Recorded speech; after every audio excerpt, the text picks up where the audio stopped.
The singular reason why we came is to run this motion. Specifically in the final, so it would be recorded. Literally true. Okay, the INFOSLIDE is going in now.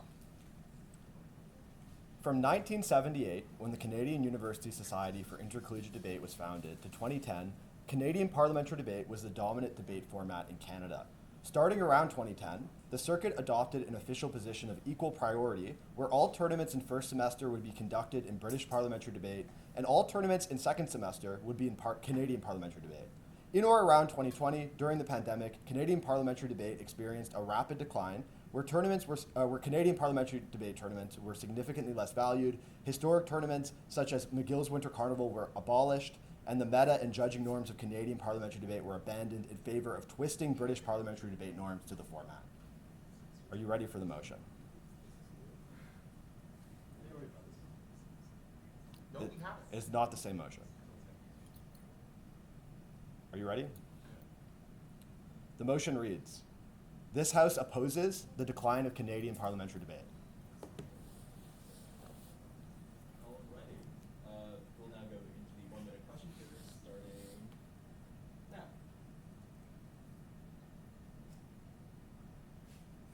Are there any questions you could possibly have? That's, Like, you asked me if the INFOSLIDE makes sense. I said this before. It's good. yeah. I guess, like, I am curious when you started debating.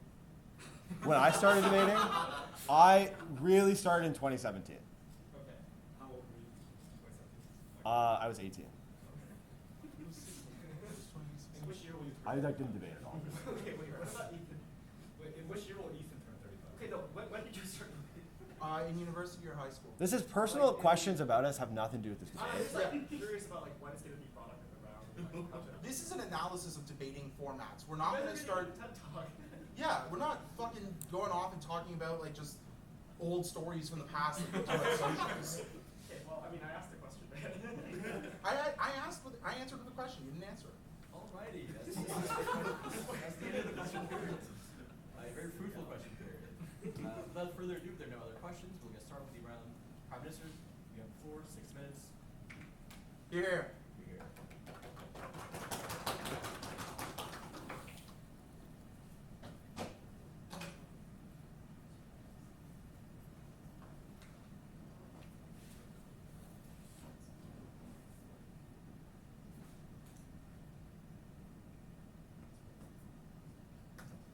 Since coming back to the Canadian debate community, I've witnessed a massive shirk of personal responsibility and ownership, a massive shift to deferring to the international debate community, and a complete loss of ownership of what debate in Canada is. I think a lot of this can be attributed to the loss of Canadian parliamentary debate, a format that was domestic, where the meta was entirely derived by what Canadians wanted, only Canadians engaged in it, and we were the dominant voice of how persuasion and debating developed.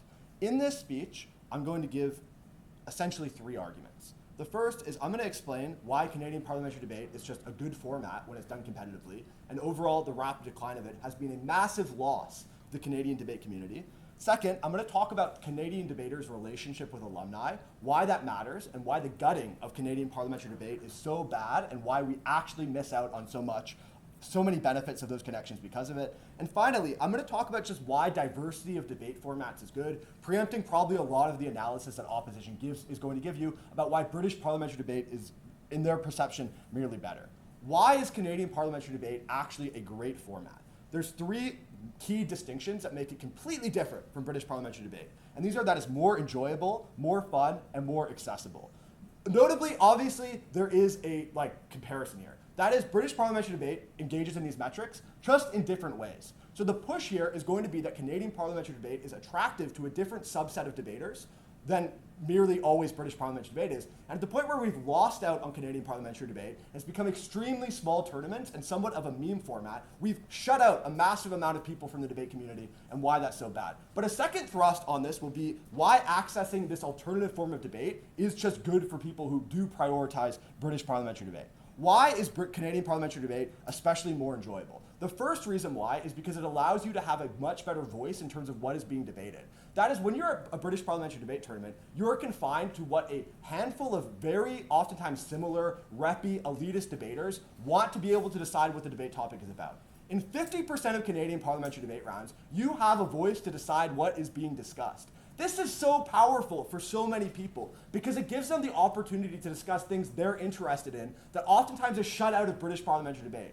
On the margins, this exists like people being really interested in things like sports, but I still think that utility is important because people want to be able to discuss things that are their interest. But on the extreme end, this gives people the unique opportunity to discuss issues that are extremely passionate to them and uniquely exist in Canadian parliamentary debate, where it's typically shut out from British parliamentary debate discussions for 3 reasons. The first one is that British parliamentary debate oftentimes has to conform to the norms of the international community. So lots of issues that are locally important to Canadians aren't necessarily seen as important to debate about because they're not relevant for your ability to succeed at Worlds. The second element of this is just that there's certain things that don't have the amount of depth that you can exist within a British parliamentary debate. There's certain things that work well in a 2v2 format that don't necessarily work when CA teams have to consider what the back half teams are going to say. But the knife fight of Canadian parliamentary debate uniquely allows you to set these types of motions. The third reason is that oftentimes the people on CA teams are the most elitist, biggest pieces of shit in the debate community, who oftentimes have very specific ideas of what makes a good debate.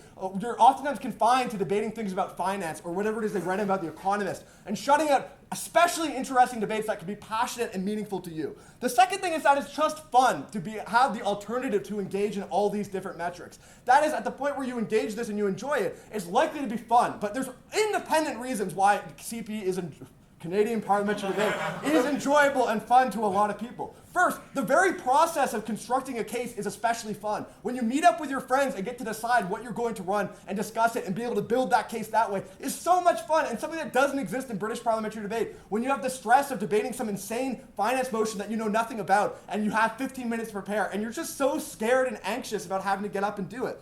The last element of this is the massive amount of accessibility. That is, because it doesn't need to conform to the rigid norms of the international debating community, we have much more control about how it's directed. This allows us to set things like judging standards, norms, and metas that has been especially lost in the decline of Canadian parliamentary debate. That is at the point where we've adopted British parliamentary judging norms. You're confined to the extremely elitist European debaters who have the most amount of influence on the British parliamentary judging manual, who make decisions that now impact Canadian parliamentary debate, but is completely incongruent because the norms of Canadian parliamentary debate and the structure works completely differently. So you're trapped in this situation where you have to conform to these very specific judging norms that don't make sense in the format, but also you don't have any ability to influence because 99.99% of any British parliamentary debaters in any country will never have any input on the direction of international BP debate.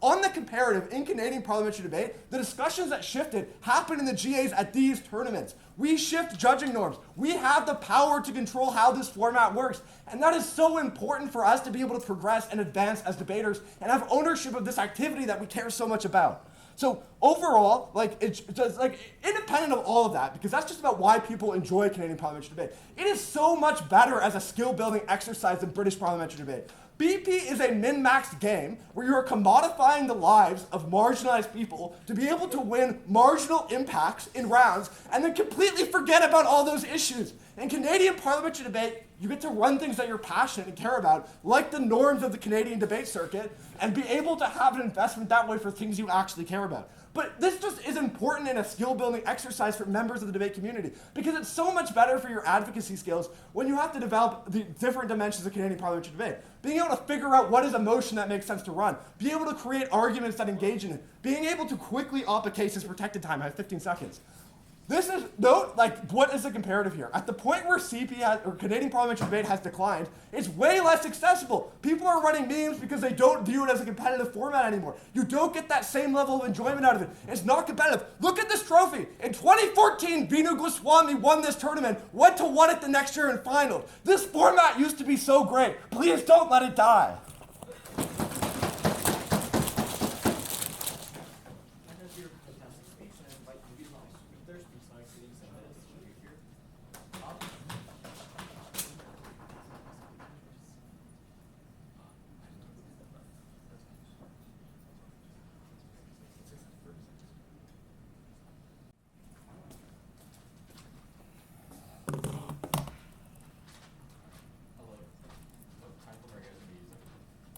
7:10.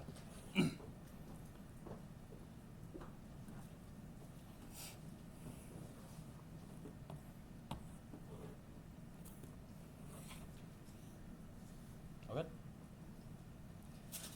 I think it's fitting that I found myself on the opposition side of this motion because on the come up to this tournament, I was constantly complaining about this format.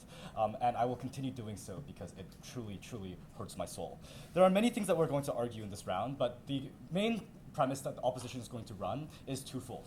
Firstly, that Canadian Parliamentary will never fully die out, and so you can still access all of the good things that Pat tells you about, and that we to some extent can still agree are, perhaps good for certain people in certain circumstances. So all the benefits we can still access. The second thing we're going to argue is that in other instances, Canadian Parliamentary is simply a bad format that gives you bad habits, and that on the global stage and in terms of the Canadian competitiveness and the actual continuance and progress of Canadian debaters on the global circuit, which is much more important, is much better done if we actually fully convert to BP, or at least prioritize it. Firstly, they say that CAMPAR is very enjoyable, which makes it a good format. Firstly, again, if we prove that CAMPAR won't die, these things will still exist. I'll explain this later on. But secondly, we think that it's very silly because if we prioritize BP tournaments and say we start making a lot more BP tournaments, for instance, how Waterloo IV has become a summer BP tournament in recent last year, how we were considering perhaps not hosting Leger in the future and hosting another BP tournament at Western here instead. So the prioritization away from Canadian Parliamentary obviously has a trade-off. We still want to host tournaments because hosting tournaments are fun. We still want to keep debating and debating more because we love debate. That's why we're here. So for all these reasons, we think that the prioritization will probably shift to BP. But what does that mean? That means that insofar as we are hosting those tournaments, it gives you a lot more CA opportunities. It gives people, like for instance, where Laurier is hosting their HST next week or whatever, and they want to give their own institutional debaters a chance to CA. We think that's great, but that only occurs when we have more BP tournaments on our side of the house. We think that when Pat talks about how you can debate topics that you are really passionate about or local issues, we think that when more people can become CAs for BP tournaments, that's a lot better for a couple of reasons. The first is that obviously you can still access the benefit of making a debate about something that you're passionate about. But secondly, since BP tournaments are always bigger because they are more accessible to foreign debaters, for instance, we can have online Western IV that pulls in hundreds of teams every single year, and Tin Poachers can call it a major. So for all these reasons, you can set those motions and have much more people on a global basis debate those motions. So it's not just like Canadians talking about Mark Carney, but you can also force people from Bulgaria, you force people from Croatia to talk about Mark Carney and to learn about these issues because you are now a BPCA and you have the opportunity to do that only when we prioritize BP as a format. But secondly, why CAMPAR will never die? Many reasons for this. The first is, I think just by the very vibe of the INFOSLIDE and the vibe of Patrick's speech, we know that CAMPAR has a general level of cultural importance to Canadians. It is our own format. It is named after us. So to some extent, there will always be proponents of it, namely dinos like them. But what this means is that, to some extent, they have institutional importance and they are authority figures within their own debating societies, which means that when they promote these kinds of things, people are likely to listen to them. Which means when Ethan tells me that CAMPAR is an amazing format, I'm more likely, if I was a idiot novice, to believe him and believe that CAMPAR is a great format. And so the cultural importance that's passed down through generations in debate societies from dinos like them is likely to continue and make sure that the novices that come into debate in Canada still, to some extent, care about Canadian Parliamentary. But second, it's the historical tournaments and the historical aspect that you have in the things like in the INFOSLIDE, where perhaps one tournament was abolished, but other tournaments are not. And that leads me to our third reason, which is that there's institutional importance that we currently put into and that we derive from these CAMPAR tournaments. That is, that we're debating Leger here today, but Leger isn't Leger, it's the Central Canadian Championships. But similar regional tournaments, title tournaments, also exist in the Western Circuit, also exist in the Atlantic Circuit, that promote the Canadian Parliamentary format for these people. It is that this is written into the CUSID Constitution. The fact that despite my best efforts, we couldn't make Leger BP this year because we were constitutionally required to make it a Canadian Parliamentary tournament. And so because it's written in these kinds of things, and that CUSID is largely bureaucratic, sorry Nix, I'm not sure exactly how much power you probably have, but given that you have to constantly lobby for votes across a bunch of different debating societies, it's unlikely that it will ever change. There's probably an amount of red tape to actually change this. We think that it requires a significant amount of political capital to convince everyone that CAMPAR ought to be abandoned wholly. That is to say that because for all these reasons, CAMPAR will probably not die fully, we should believe that you can still have a lot of the benefits that Pat talks about. And so, when they talk about how it's great that you can construct your own cases, we think possibly, it possibly might help John become a better debater because John's pretty bad. But, if he can learn how to mechanize, if he spends a lot of time thinking about it. But the point is that you can still do that when you have these regional tournaments and we have other tournaments like Sutherland, for instance, that you can debate at in Canadian Parliamentary. Go for it. If this argument was true, why did the McGill Winter Carnival die? Why did Dortch die? Why did the Western Canadian Central, Championships die and turn BP? And why is Seagram's on life support? So, Seagram's is on life support because people didn't want to go to Waterloo because Waterloo sucks. But the important thing here is not that. The important thing the point that you ought to believe in this claim is that regardless of whatever they say, regardless of how many tournaments actually do die out, there will always be CanPar tournaments. For all of the reasons I've already given you, I think that POI was incredibly unresponsive. Next, why is CanPar just bad for a plethora of reasons? Firstly, it's just generally hard to organize. Like, I feel really bad for Warren and Anna. I'm very happy that you guys were able to do as well as you did. But the reality of it is that because you are judging, 2 teams, you have to hire a lot more judges. And that's very expensive, but B, also very difficult to be able to attract people from all over Canada to come and judge your tournament. But secondly, Raymond's going to expand on this, but there's a very hard skill ceiling, a skill floor. That is to say, if you want to compete against people like this, you have to be really fucking good because they're infinitely better than you at writing the cases, right? Whereas in BP, everyone starts at a similar level because you didn't know the case before. Lastly, why practicing BP makes Canada more competitive on the world stage? I think this is a very intuitive claim. It is that if you want to go pro in figure skating, you ought not play hockey. So we say that because we ought to prioritize the competitiveness of the circuit for a couple of reasons. For instance, it is that when we go to international tournaments and do well, reppy Canadian debaters can now make friends with other reppy European debaters or Asian debaters, and they can form those connections and pass down institutional knowledge within their own debate societies. Protect the time. But also, it is that when we are just better on the world stage, and when we are better in general, it is that we have better judging in practices. It is that Ethan can come to practice and judge us and actually give us a good call compared to Arnav's call. So it is that Ethan can come and train us and give us. It's 6:55, and they can pass down that knowledge. This is a super intuitive claim, is that when we practice BP more, we have more practice practicing against other people and higher skilled people, that probably makes us a lot better at BP, which is much more important because it is, again, the internationally recognized format that everyone needs to debate in for Worlds, the most important tournament of all. Very proud to oppose. I thank the speaker for the fantastic speech and invite the deputy prime minister for their speech. Now, saying some of this here.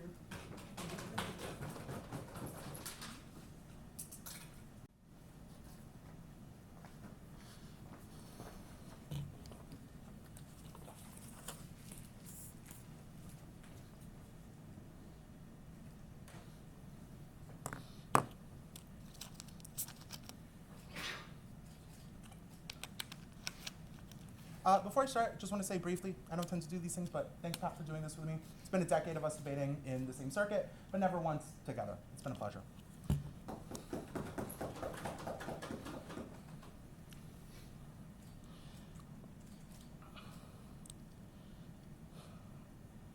I want to first start by talking about what this decline actually has looked like. I want to be clear. CP debate used to be an incredibly prominent and respected format.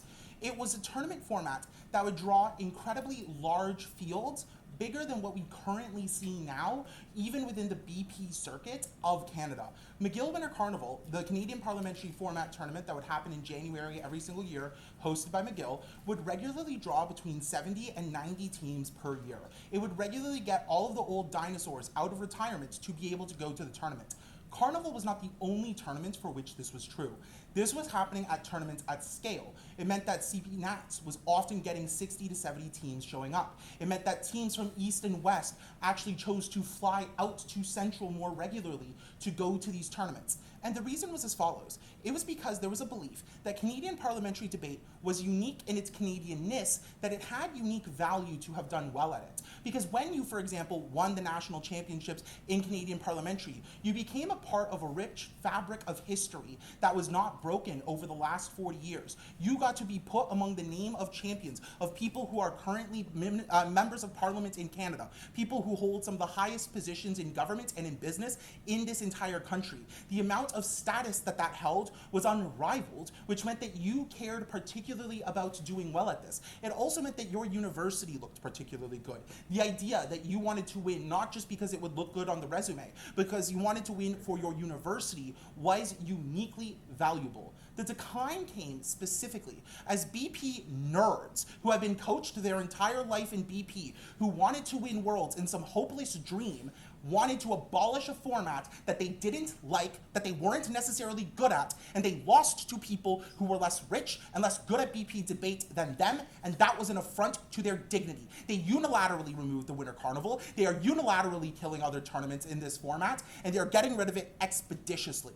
Why is it that this has been harmful? To engage with their claim about British parliamentary debate. First, most people are never going to go to Worlds. 99% of Canadian debaters will never once in their life go to Worlds. So even if this had the effect of getting us better at BP debating, the benefit is marginal. The second reason why this benefit is marginal is because you have a full semester of BP debate, meaning you can still do a lot of BP debate and do good at it. You can still do practices on the internet, as BP nerds back in the day like myself did do. All we are saying is that at least a semester should be dedicated to a format that is our own. But here's the other thing, right? It's that it doesn't even help you get that much better. Why? Not only because you've done enough of it, but because, guys, I just want to ask you guys truthfully, reflect upon yourselves. Does doing a BP tournament in February, where you do 4 in-rounds that have actual feedback given to you, and then inevitably many of you miss the break on 7 points, is that going to be the difference between you right now and breaking at Worlds if you even qualify to make the team?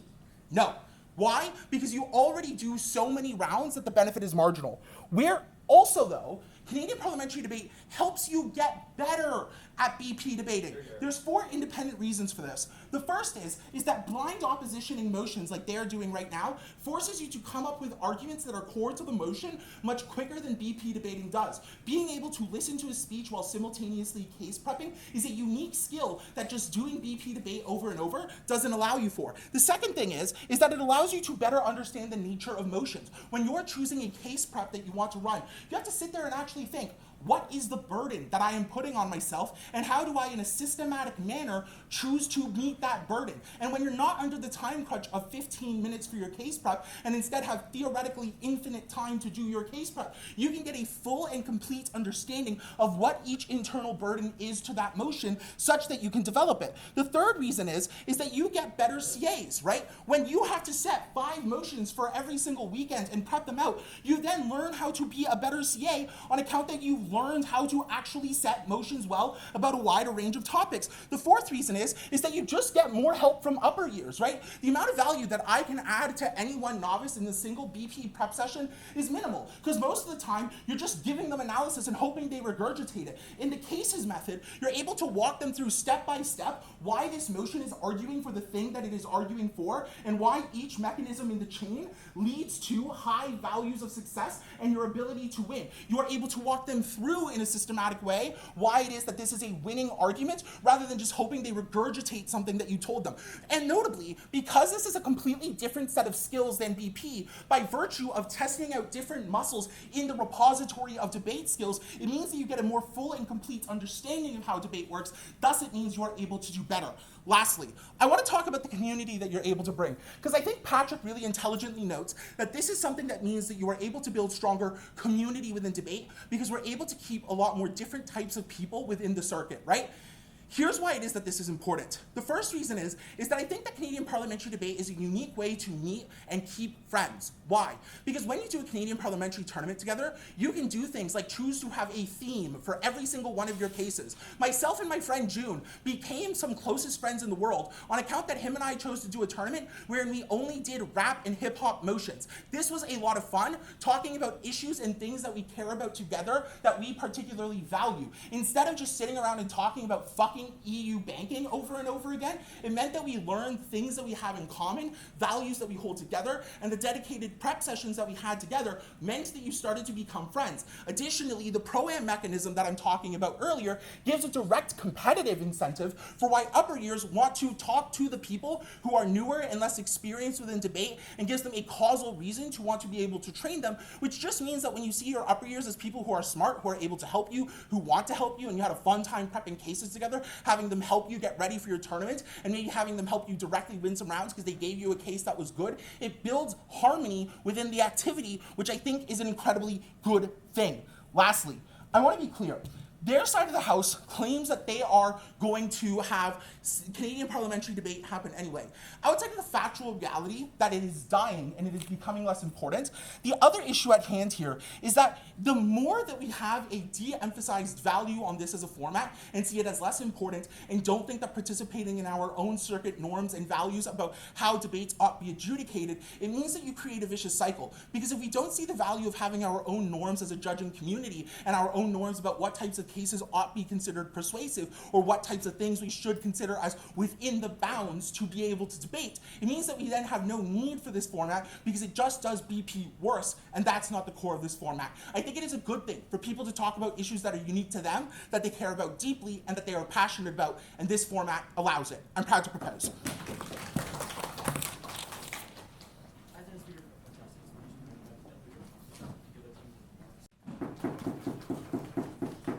Yeah, Raymond.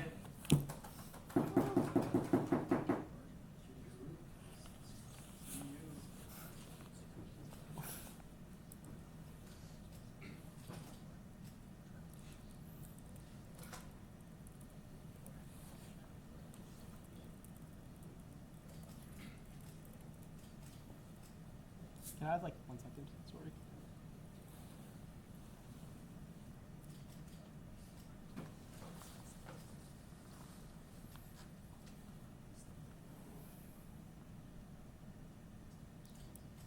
I think our community should be very grateful for the small cohort of Canadian parliamentary debaters who still continue to stick to the activity, like John Liashko, who Edward slandered, as well as the two debaters who clearly really believe in this activity outside government. What I'm going to argue is that equal priorities, which is what the decline was from, and the continued decline today, is representative of people's desires. The small cohort of debaters will continue to keep this activity alive. It will continue to be an activity that actually identifies the intentions to try to debate about subjects that truly matter to you, but the vast majority of people are unable to participate in Canadian parliamentary because of the high skill floor, because they're interested in British parliamentary, and also just because the times have changed. This is not a retrospective debate. This is a debate about what we should do going forward, and I simply do not think a resurgence in Canadian parliamentary debate today is either going to restore us to our former glory or something that is going to be beneficial towards the debaters who have fronted a monstrous effort across these past 3 to 4 years, figuring out from first principles, just starting debate in university, how to get onto the world stage at Worlds, right? Vij and Eve were not able to accomplish the things they were able to do this year if we had not pivoted to BP debate. My exchange in Singapore would have been meaningless if I didn't fucking meet some of my closest friends in the entire world, and I wouldn't have been able to connect to them over this activity that we have shared. BP debate is incredibly meaningful to so many people, and I think it is highly disrespectful for them to just want to prioritize their own ideals. I do think it's important for these alumni to maybe like value their subject, but to have it for Canadian parliamentary to take up half of our time and prevent us from being able to access these things, I think is incredibly impactful. The first thing I want to explain is why it is that having BP makes people better at BP. I have a number of reasons for this. The first is a resolution to their idea of whether or not you get to set your own motions. Here's what happens when your only 3 BP tournaments each year are Chancellor's, Gandon, and Harthouse. You have the problem of the same tiny CA pool who gets to decide what motions get set because there's like no other tournaments for like CAs to kind of go to. Like all 3 tournaments are kind of really, really important because if you win either of them, you're winning one of the 3. Now we have so many BP tournaments. No, thank you. These BP tournaments give us so many opportunities to run all the crazy shit. There is an like so many more motions today that are just like very, very interesting about niche subjects I never got to explore or think about. BP on their side of the house is what is limited. CanPar on their side of the house is what restricts people into debating what their gov team thinks are important, and I don't even think people engage like correctly. And on top of this, I just like challenge this idea that like running what you care about is the ultimate like point of enjoyment. I got to run a Minecraft and a jazz motion against this team, and they just fundamentally lied about everything I care about and won both times. I think that if you get to CA, you get much more credence on the things you truly believe in, and if I got to talk about jazz without like being concerned about whether I can win or lose, this is much more powerful, and I actually get to do things that matter. So the question about CAing is obviously out of the round. Even if we get like 10 additional CAs, those are probably the only 10 people in the entire circuit who are thinking about coming up with original content anyway. Most people are just trying to learn information about the world, how to present their information. That's why people join Debate Club, not because they have controversial takes that they want to debate, and perhaps those are the people we should be avoiding in the circuit as well. I'm not going to elaborate on that. Next, so I think BP debate makes us significantly better at debating. No, thank you.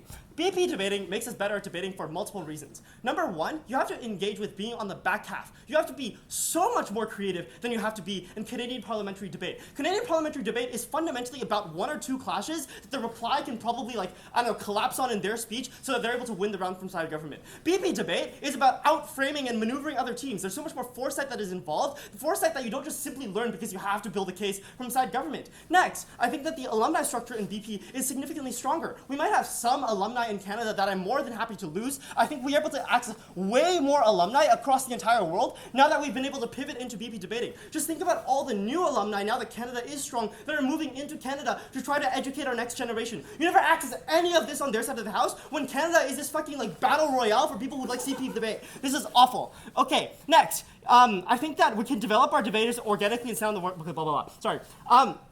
The next thing I want to talk about is that people want to be able to compete on the world stage. I think that it's wrong for them to dismiss most people not being able to access worlds just because like you're not good enough or whatever. Like the fact that we're confined to staying in Canada is I think fundamentally oppressive of Canadian debaters. The fact that we only get 3 chances to debate BP and probably there is no norm of us ever connecting with the world because the culture is one that is Canada first is I think also deeply oppressive to people. I want to be able to engage with takes that aren't confined to Canada. I want to be able to learn about the world and about like the people's different viewpoints, like be it like far right in Bulgaria or like the different perspectives you have in like Japan on their own like kind of dictatorship domestically. You don't learn about any of this stuff if you're kind of stuck to your own country. This is a like fundamentally unprogressive way of debating, and I think that you just never end up getting any of this learning on this side of the house. Yep, Ethan. If many Canadians care about these issues, they could simply set motions about those things in Canadian parliamentary season, but they get to do so on their own terms, and they get to do so with greater frequency than we see at BP tournaments, where you have to appeal to the absolute masses, where that type of specificity often gets lost. 2 responses. The first is that the same cyclical nature applies to their side of the house. Because you're doing CanPar debate continuously, you never end up getting exposed to the big BP pictures. Actually, like 3 responses. The second thing is, like, I also just argue it is not good for people to be pigeonholed into only the topics they're interested in. Debate is fundamentally a place that I think educated me a lot more about how econ works, how finance works, also just about like how different social narratives work and like why people care about certain perspectives. I never get opened up to all of these things the same way in Canadian parliamentary because half the time I'm just thinking about how to win something that I care about. And when I'm engaging with others, it's not about engaging with it charitably, like what they did to my fucking jazz motion. You just lie about things and call the other team racist and then you walk away with a medal. This is idiotic and I just don't understand this whatsoever. The next thing I want to talk about though is just that I think it's good for us to have standardized motions, like balanced by the CAs, for you to be able to access the discussion that you actually wanted to access within the debate. The reason for this is because motions about finance are probably not going to be set because that's nobody's personal interest. When you have debates about fucking video games, then I think that it is good for these discussions to be guided with certain arguments in mind. For us to be able to talk about the way women are portrayed in GTA 5 in like a very skeptical, dubious lens. Like I think we should be able to criticize these things. And when it is only like gamers doing these things, I think you continue to perpetuate a lot of these norms that exist within the circuit, and that's incredibly bad. What I have proven to you at this point in my speech should be very, very clear. Number one, there are a lot of people who like to do BP debate now. There is no way these people are able to restore CP. Like, sure, like, Ethan and Pat can come back. I'm very grateful for them to help us guide the next steps for the circuit. But additional alumni are not just going to want to come back. This is already a dead activity. They already have jobs. This is truly something that only comes from these 2 dinos. The second thing is, I think that it's very important to recognize that people actually are able to learn a lot from debate, from BP debating. There are maybe certain benefits to you being able to build a case from CanPar, but there's a lot of benefits for you to also case prep in BP. There's a lot of benefits to doing drills in BP. So if we take out the non-symmetric parts of this, it is whether or not the discussions are standardized, whether it is an echo chamber of your own thoughts, and I think that this is ultimately far more valuable to just the learning and the quality of people we have within the circuit compared to the, frankly, echo chambers that existed on their side of the house, because it was still a very niche and inaccessible circuit that was producing prime ministers of Canada. Okay, the next thing you should believe, though, is just that we have a massive contingent of debaters who currently hold this preference, and you'd be going against this preference if we do not oppose the decline of BP. You should, at the very least, believe that there are far more people who would be interested in British parliamentary debating compared to the people who would be interested in Canadian parliamentary debating, because this is not a retrospective motion. This is just a revealed preference, but also this on proportionality. You just have to credit this no matter what. The final thing I want to talk about is, I guess, an extension on the things you're able to expose yourself to in the circuit and who we're giving access to within BP debating. CanPar is a, frankly, really, really challenging format because you have to be able to formulate your own ideas, your own opinions, navigate the fucking 30 different loopholes we had to patch at the start of this tournament, and then perhaps you'll be given a chance at winning. We're so deep in protected bed. The problem with this is I think that most people who are scared of public speaking, are unable to present these ideas in a compelling way, are scared off by this format where they're given no prep time, and it's completely unequal footing for them on opposition, and they're just unwilling to engage with the subject whatsoever. The people we need to prioritize keeping in debate are the people who extract beautiful values about how they live their life, who become a more informed voter because as a result of this activity, but also the people who can learn to engage with discourse in a productive manner, the people who learn how to just speak to other people that is very, very much exclusive to debate, or BP debating. And I think that when you lock these people out and prioritize maybe a small cohort of people who do have their own ideas and have deep beliefs that they want to debate, I do think you're locking out a massive, massive portion of the circuit who could be benefiting from this activity in the end of the day. So we're winning for a few reasons then. First, even if they prove that there are benefits to CanPar debating, it is very unclear what the margin is on being able to build your own case beforehand, 24 hours, or just case prepping existing motions. I do think that we were able to get very good at BP debating, evidently from the people who are here.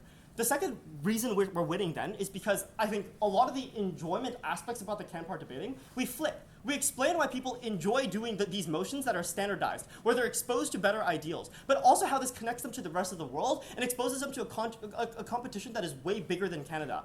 We also expose how people become, I think, much more empowered as CAs when these are the circumstances that they were working under on our side of the house. Thank you very much.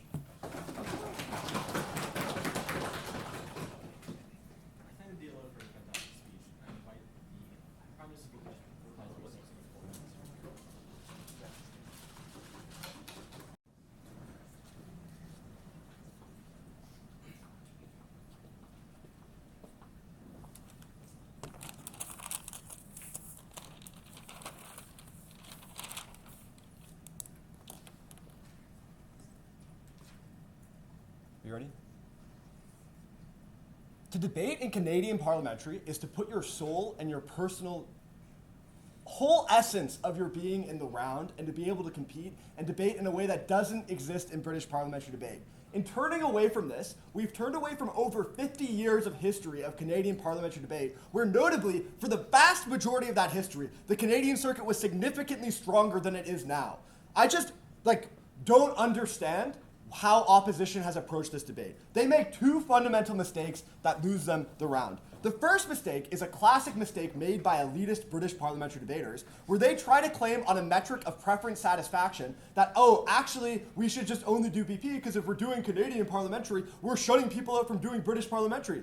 Note that British parliamentary debate was extremely healthy and alive when Ethan and I were undergraduates and debating in the circuit. It was a massive community where people loved and enjoyed it. We had way more than 3 British parliamentary debate tournaments a year. We went to the United States regularly. We engaged in the East and West more because there was so much more incentive to do that. They are just lying to you. But note that what they've done is they've cut off people who have a preference for the type of debating we're talking about. So they're claiming that the British parliamentary debaters are oppressed. They're weeping out while they're striking the members who would prefer this. We told you that there's a significant amount of people who would benefit from engaging in this alternative type of debate that are shut out. They can't claim revealed preferences because the people who would have loved debate never stick around because they're told this format isn't meaningful. Their club doesn't send them to tournaments because they don't want to spend money on a 10-team tournament. Tournaments shut down and they never get access to these things. It's just fundamentally untrue what they've told you. It's possible for these two circuits to exist at the same time and benefit, and notably, they gave no responses to how Canadian parliamentary debate makes you an amazing British parliamentary debater. These are the same things. You're making arguments, you're thinking about motions, you're spending time in the debate community and discussing these things. You're pushed on you as a judge to assess burdens and engage in debate in a fundamentally different way that forces you to imagine how mechanisms apply in different contexts, that teaches you so much better about how to flip these mechanisms and make them stock in different debate rounds. I just think, even if you don't believe us in this round, I want each of you to go up to this trophy and read the names on it and look at what it taps. Canadian parliamentary debate was amazing. This is what the decline is about. Their second mistake is they fundamentally mistake Canadian parliamentary debate as it is now for what it could be. It was an amazing format that was extremely competitive. Go look up rounds of Megan Ackland debating. This shit was amazing. The problem with this now is that they try to make the broad claim that it's always going to stay alive because people enjoy these elements for the reasons we give you. But we tell you, this format is on life support. How much longer can tournaments justify spending the amount of effort and time it takes to bring 10 people to a place to have a tournament? It just doesn't make sense. The decline is evident. You might not realize what is happening, but this format will die if you don't take responsibility and make it better. I implore everybody in this room to try to make debate the best place it possibly can be. Take ownership. This was a significant part of our case. Canadian parliamentary was a unique way for you to take ownership of debate. You don't need to conform to this elitist international debate community that you will never be a part of statistically. You can create a better debate community for yourselves. Take ownership, do things. I founded the Sutherland IV because I love Canadian parliamentary debate and I could smell the decline coming. I wanted to make sure that this stays alive. It's so important. The last element of this debate is just how it is that you should assess what the actual decline is. The reason this decline happened is twofold. During the pandemic, a massive amount of dinos just lost interest in debate because they liked the community aspect of it. They didn't want to debate online. While simultaneously, Canadian tournaments weren't happening and people were forced to debate online. Canadian parliamentary debate doesn't exist outside of Canada, so it was impossible to opt into it. The revealed preference stuff is complete bullshit. It wasn't a revealed preference. It was stolen from the debate community, and nobody was able to hold on to it, largely because of failures of people like Ethan and I, that I deeply regret that we didn't keep it alive. But that should be corrected. We can't let this format decline anymore. Proud to propose.